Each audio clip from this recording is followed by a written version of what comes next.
Rajiv schooling में आप सबको स्वागत है।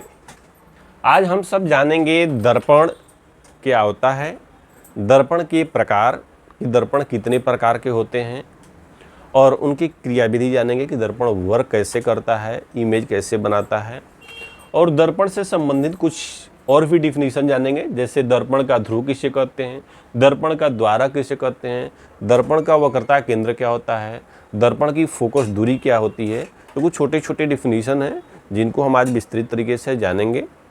उसमें हम चलते हैं पहले मिरर यानी दर्पण।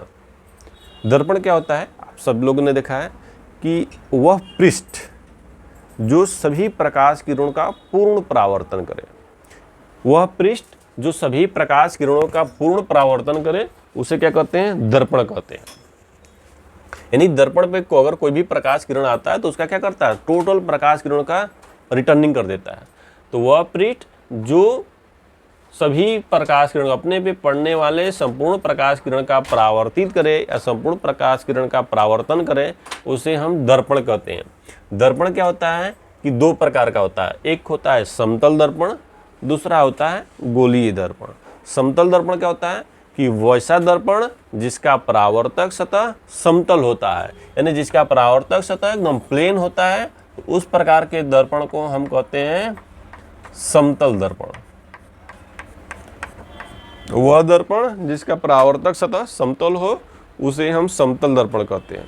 इसमें लिखेंगे समतल दर्पण में कुछ स्टोरी भी है, जैसे नोट्स लिख देते हैं।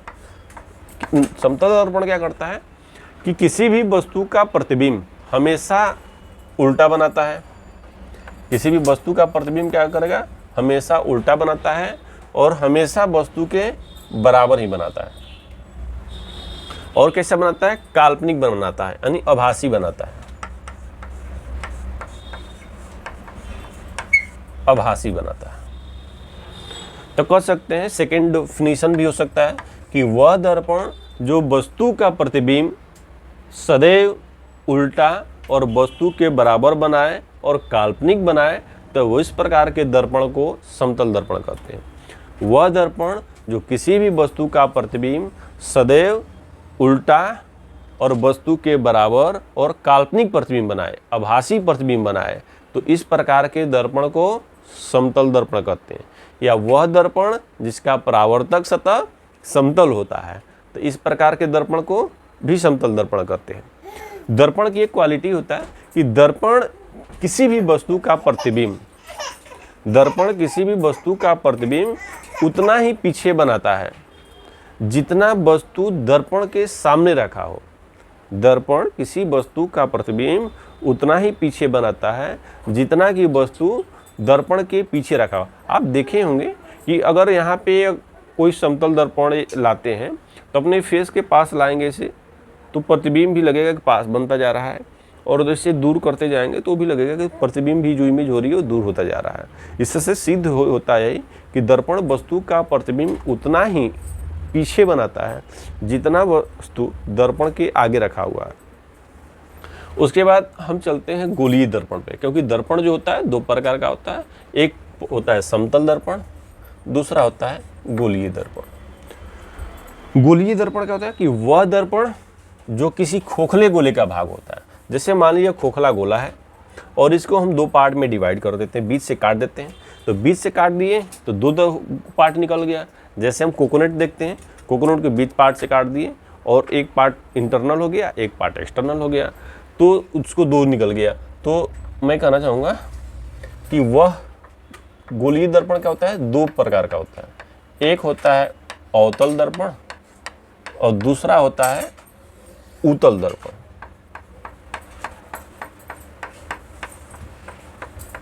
फर्स्ट होता है अवतल दर्पण,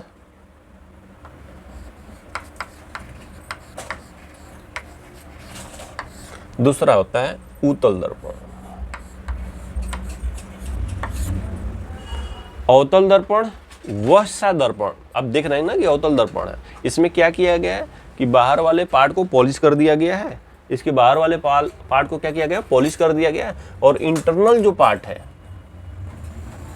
इसी से हमारा प्रकाश का क्या होता है, परावर्तन होता है। यानी कोई भी प्रकाश आती है तो वह क्या करता है, परावर्तित करता है। अगर ऐसे भी कोई हम प्रकाश किरण डालेंगे तो ये भी रिफ्लेक्ट करेगा।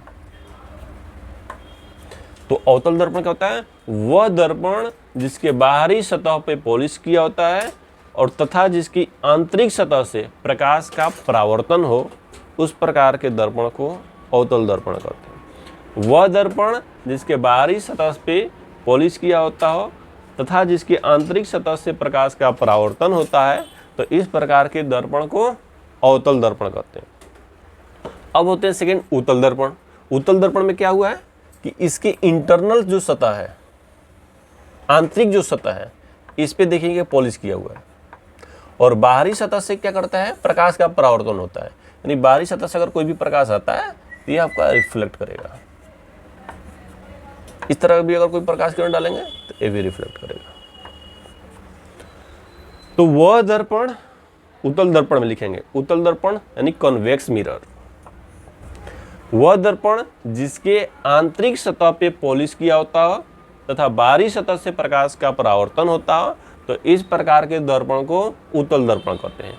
वह दर्पण जिसके आंतरिक सतह से प्रकाश का परावर्तन, आंतरिक सतह पे पॉलिश किया होता है और बाहरी सतह से प्रकाश का परावर्तन होता हो, तो इस प्रकार के दर्पण को क्या कहते हैं? कॉन्वेक्स मिरर या उत्तल दर्पण कहते हैं। अब देखिए, दर्पण के बारे में हम लोग जान गए कि जो संपूर्ण प्रकाश किरण को क्या करता है? परावर्तित कर देता है, उसे दर्पण कहते हैं। दर्पण क्या होता है? दो प्रकार का होता है, समतल दर्पण, गोलीय दर्पण। समतल दर्पण क्या होता है कि वह दर्पण जिसका परावर्तक सतह समतल हो, उसे समतल दर्पण कहते हैं। गोलीय दर्पण वह दर्पण जिसका परावर्तक सतह किसी खोखले गोले का भाग हो, तो उस प्रकार के दर्पण को गोलीय दर्पण कहते हैं। गोलीय दर्पण दो प्रकार का होता है, एक अवतल दर्पण, दूसरा उत्तल दर्पण, यानी कॉनकेव मिरर और कॉन्वेक्स मिरर, दो प्रकार का होता है। अब हम बताना चाहेंगे कि देखिए, अगर कोई भी वस्तु है तो उसका कुछ न कुछ आंतरिक बिंदु होता है या मध्य बिंदु। जैसे दर्पण है, तो इस दर्पण का कहीं ना कहीं तो मध्य बिंदु होगा ना, बीच का पॉइंट तो होगा ही। मान लेते हैं दर्पण है, इसका नाम रख दिए M1, इसका नाम हो गया M2। तो M1 M2 के बीच में एक जो बिंदु होती है, जो पॉइंट होती है, उसको ध्रुव कहते हैं। यानी दर्पण के मध्य बिंदु को, दर्पण के मध्य बिंदु को दर्पण का ध्रुव कहते हैं। जैसे यह दर्पण अवतल है, इसका जो मध्य बिंदु होगा ये भी ध्रुव होगा। उत्तल दर्पण है, नहीं, ये उत्तल दर्पण है, इसके मध्य बिंदु भी के ध्रुव होंगे। ये अवतल दर्पण है, इसके भी जो मध्य बिंदु है, इसको भी ध्रुव कहते हैं। दर्पण के मध्य बिंदु को दर्पण का ध्रुव कहते हैं और दर्पण के ध्रुव को हमेशा P से प्रदर्शित करते हैं, यानी डिनोट किसे करते हैं? P से। क्यों डिनोट किया जाता है? कि इसको कहते हैं pole of mirror, pole of mirror. Pole of mirror है, इसलिए इसको क्या कहते हैं? P से डिनोट करते हैं। अब यह गोला है, जिससे दर्पण क्या होता है? गोलीय दर्पण किसी गोला का भाग होता है, तो जब गोला का भाग होगा तो उसका केंद्र होगा, तो जो केंद्र होता है उसी को क्या कहते हैं? Centre of curvature. यानी कह सकते हैं गोलीय दर्पण जिस गोले का भाग होता है, गोलीय दर्पण जिस गोले का भाग होता है, उस गोले के केंद्र को दर्पण का वक्रता केंद्र कहते हैं। गोलीय दर्पण जिस गोले का भाग होता है, उस गोले के केंद्र को दर्पण का वक्रता केंद्र कहते हैं। यानी अवतल दर्पण है, ये भी गोला है, तो इसका भी एक सेंटर में पॉइंट होगा। तो मान लीजिए सेंटर पॉइंट है, तो इसके केंद्र को वक्रता केंद्र कहते हैं। उसी तरह उत्तल दर्पण है, होगा, इसके भी सेंटर पॉइंट ये पड़ेगा, तो इसको भी वक्रता केंद्र कहते हैं। गोलीय दर्पण जिस गोले का भाग होता है, उस गोले के केंद्र को दर्पण का वक्रता केंद्र कहते हैं। वक्रता केंद्र को हमेशा C से प्रदर्शित करते हैं। वक्रता केंद्र को किसे प्रदर्शित करते हैं? C से प्रदर्शित करते हैं। अब सेंटर ऑफ कर्वेचर हो गया, तब होता है centre of radius. Centre of radius नहीं कह सकते। गोलीय दर्पण जिस गोले का भाग होता है, उस गोले की त्रिज्या को दर्पण का वक्रता त्रिज्या कहते हैं। गोलीय दर्पण जिस गोले का भाग होता है, उस गोले की त्रिज्या को दर्पण का वक्रता त्रिज्या कहते हैं। अब आता है दर्पण जो है तो इसके जैसे ये जो व्यास होगा, जो दर्पण का व्यास होगा उसको दर्पण का द्वारा कहते हैं। यानी दर्पण के पृष्ठों को दर्पण का क्या कहते हैं, द्वारा कहते हैं। दर्पण के गोलीय दर्पण के परावर्तक सतह जो होता है, तो गोलीय दर्पण के परावर्तक सतह के व्यास को दर्पण का द्वारा कहते हैं। गोलीय दर्पण के परावर्तक ये जो सतह है, इनकी जो व्यास है उन्हीं को क्या कहते हैं, द्वारा कहते हैं।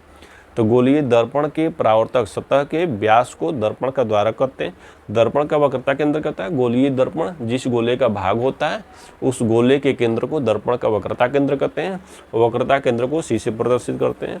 गोलीय दर्पण जिस गोले का भाग होता है उस गोले की त्रिज्या को दर्पण की वक्रता त्रिज्या कहते हैं। वक्रता त्रिज्या को हमेशा R से डिनोट करते हैं। और द्वारा किसे कहते हैं, गोलीय दर्पण के परावर्तक सतह जो होता है उनके जो व्यास होते हैं उसी को दर्पण का द्वारा कहते हैं।